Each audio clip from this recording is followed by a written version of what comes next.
Good day everyone, my name is Meraflor Portadis Baksid from BS Ed Science 1 and I'm here today to discuss the late childhood and adolescence and emphasizing the three aspects of developments, the physical development, cognitive development, and socio-emotional development.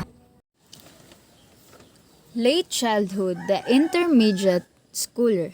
How do we define intermediate schoolers? Late childhood is generally defined as ages 9 through 12. May call this stage as preteens, playful, physically active. So, let's move on the physical development of the intermediate schoolers. Early puberty. On the average, girls are generally as much as 2 years ahead of boys in terms of physical maturity. Puberty's changes start when the brain triggers the production of sex hormones. Changes during early puberty. For boys may also have swelling on their chest but tend to go away within a year. Penis and scrotum starts to grow.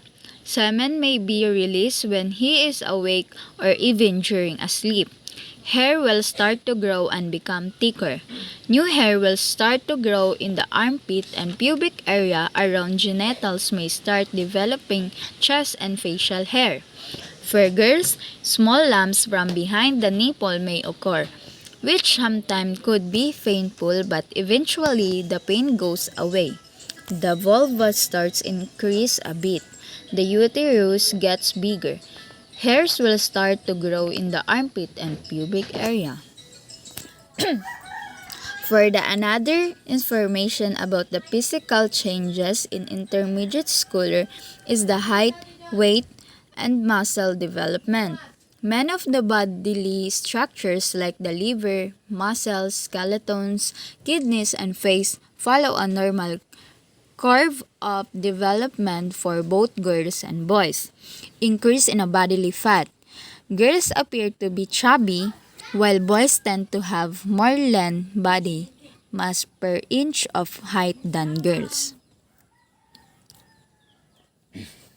So let's move on to insecurities. At this stage, children may become very concerned about their physical appearance. Girls especially may become concerned about their weight and decide to eat less. Boys may become aware of their and muscle size and strength.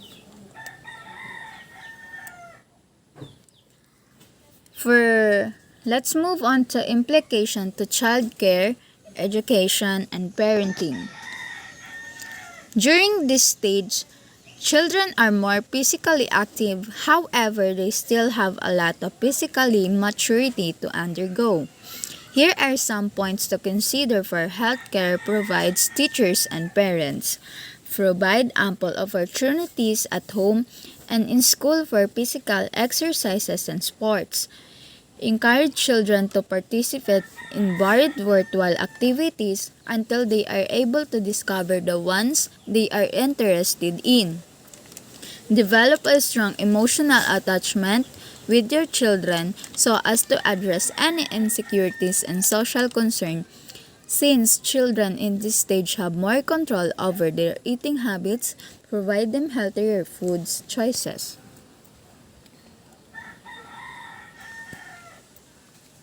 So let's move on to cognitive development of the intermediate schoolers. Initial cognitive characteristics, their ability to use logic and reasoning gives them changes to think about what they want and how they get. Reading development, children in this stage is marked by a wide applications of word attack. They are no longer into the fairy tales and magic type of stories but are more interested in longer and more complex reading materials. For example of this is fiction books and series books. Third, in choosing books appropriate to their age, consider the following. Consider who Consider who the child is, his or her personality traits and personal preferences when choosing a book. Make a selection with the child in mind. Choose an informational book or novel in an area of specific interest. Choose books that encourage discussion and insight building. Attention. Older children have longer and more flexible attention span compared to younger children. Their span of attention is dependent on how much is required by the given task. In terms of schoolwork, older children can concentrate and focus more for long period of hours, especially if they are highly interested in what they are doing. So, let's move on to socio-emotional development of intermediate schoolers. Understanding self-competence, self-identity, and self-concept, one of the most widely recognized as a characteristic of this period of the development is the acquisition of feeling of self-competence. During late childhood, child can now describe themselves with internal and psychological characteristics and traits. They most likely employ more social comparison, distinguishing themselves from others. Creativity. Children at this stage are often explore new things. Creativity in children is encouraged when the activities, such like encourage different responses from each child, celebrate uniqueness, break stereotypes, value process over product, reduce stress and anxiety in children, support to share ideas not only with the teacher or parents but also with other children. And last, minimize competition and external rewards. For emotional development of intermediate schoolers, first is the same with other areas of development. Children in this stage show improved emotional understanding, increased understanding that more than one emotion can be experienced in a stage is in a single experience. Another milestone in this stage is the development of the children's emotional intelligence. So let's move on to the family. Family support at this stage is crucial. If the children do not find a supportive family when they find their interest, they can easily get frustrated. If families are primary support system, failure and setbacks become temporary and surmountable rather than something that is attributed to personal flaws or deficits. For the impact of media in this stage, the dreams of having a television unit in every classroom started in the 1950s.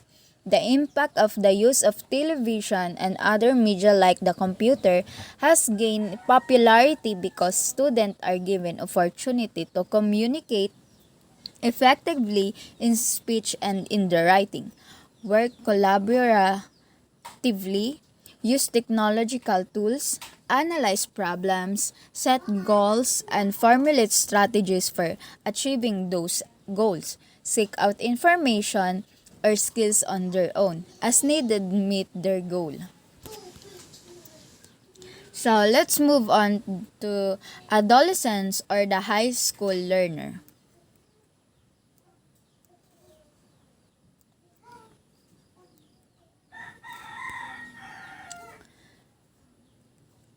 For the cognitive development of high school learners, adolescence is that time when I think it can be from Anonymous.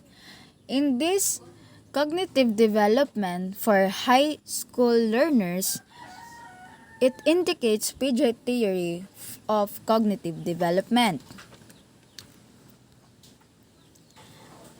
Cognitive development, it is the emerge of the ability to think, reason, and understand. And it is said that adolescence mark the beginning develop of more complex thinking process called formal logical operations. Jean Piaget's theory has become one of the most influential theories of cognitive development. For the brain development, process of continuous concentration of brain cell in prefrontal cortex and temporal and parietal areas. 3. Peaks of maturity of the age of 12, 15, and 18.5. Acquire spatial awareness and formulate abstract or general ideas. From ages 13 to about 25, a frowning and straightening process is happening in their brains. So, let's move on to formal operational stage. First, propositional thinking, assertion of outside visual evidence. Second, relative thinking, subjective making of opinions and facts.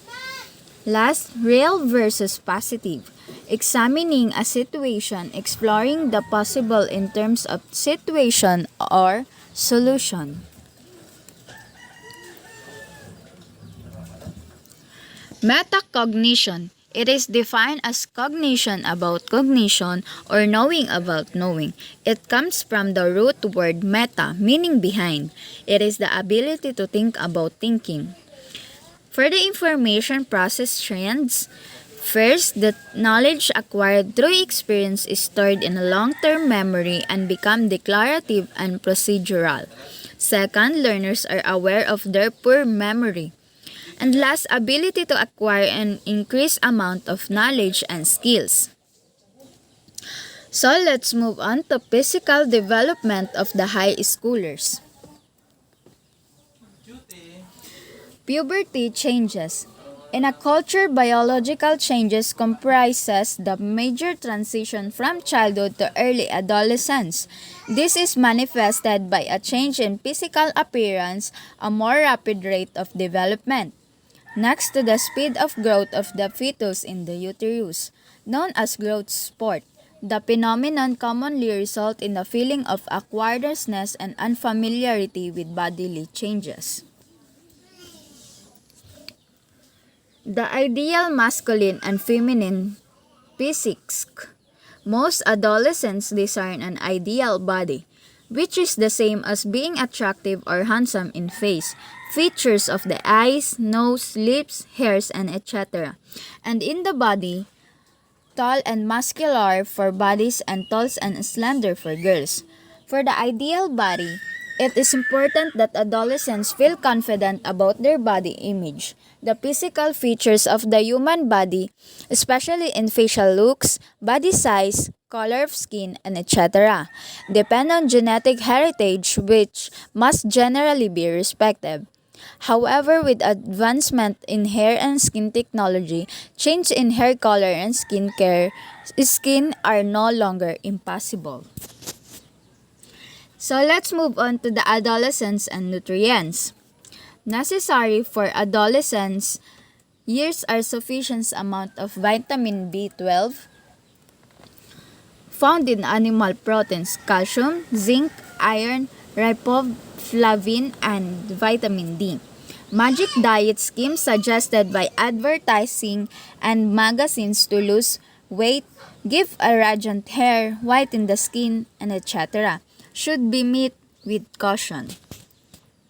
So, let's move on to socio-emotional development of high school learners. Developing self-esteem. Developing self-esteem means appreciation of self-love. Potential endowment can be developed to a great extent through family formation, school and social influences, popularity, and external appearance, self-appreciation, self-reliance, autonomy, energy, courage, an internal positive motivation. So let's come on to friendship and intimacy for the high schooler learners. For several types of friendship, such as acquaintances, companions, best friend, and intimates. For self-identity, promoting one's identity.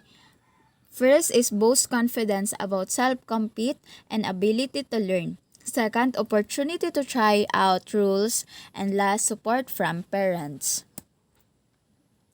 For the identity issues of high school learners have a two dimension. First is commitment and second is crisis. So let's move on to moral development. Moral development have stages. First is conventional. Adolescence is able to understand and conform to social conventions, consider the motives of peers and adults, engage in proper behavior to please others and follow the rules of society. Second, post-conventional. Law and order. B. Social contract. And C. Universal ethical principles. So let's move on to influences in moral behaviors of high school learners. First is peers can encourage positive behavior, although they can also encourage misconduct or inappropriate behaviors. Second is the influence of parents is more pervasive. For the antisocial behavior, importance of parental monitoring on the child as early childhood, involvement in peers, and last, commitment with peers in late childhood and adolescence. For the moral development of high school learners, there are stages. I'm sorry. So,